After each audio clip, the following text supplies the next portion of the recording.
Айтыңдаршы, түн болғанда үйдің іші тап-тыныш, ал терезенің сыртында біреу тұрған сияқты сезім болады ма? Бұл жай ғана елес емес. Кейде біз байқамай түнгі уақытта өзімізге бірдеңені шақырып аламыз. Дәл қазір сіздерге түнгі уақытта ешқашан істемеу керек 10 дүниемен бөлісетін боламын. Міндетті түрде каналға тіркеліп, достарыңызға жіберіп, пайдалы ақпаратпен бөлісіп қойыңыз. Ең бірінші, айнаға ұзақ қарау.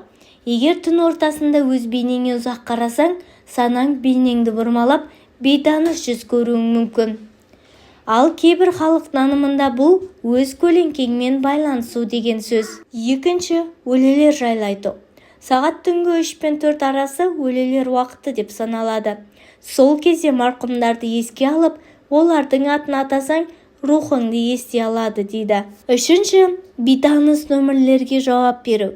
Кейде түнде белгісіз нөмір хабарласуы мүмкін.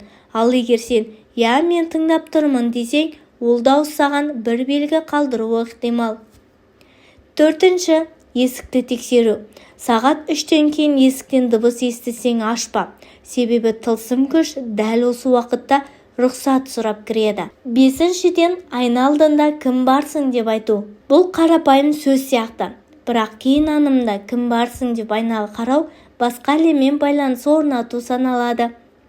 Алтыншы, қорқынышты видеолар қарау.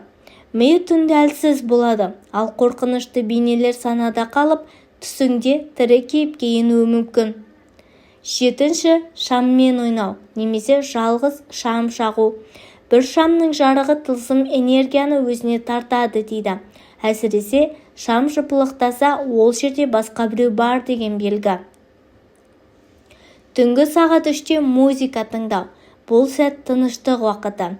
Кейде музыка ішіне бөтен дыбыс араласып кетуі мүмкін. Тыңдап көрші, бәрі анық естіледі ме? Тоғызыншы, түн ортасында айна алдында суретке түсу. Кей суреттерде фон артында бұлдыр көлеңке пайда болады. Ал оны кейін жойып тастау мүмкін емес дейді. Ең соңғы, 10-шы, мені ешкім тыңдап тұрған жоқ деп ойлау. Түн тірілер мен өлілер арасындағы ең жұқа шекара. Сондықтан түнде ешқашан мен жалғызбын деп айтпа. Себебі сен ешқашан жалғыз емессің. Сіздерге пайдалы ақпарат болды деп ойлаймын. Міндетті түрде каналға тіркеліп кетуді ұмытпаңыз.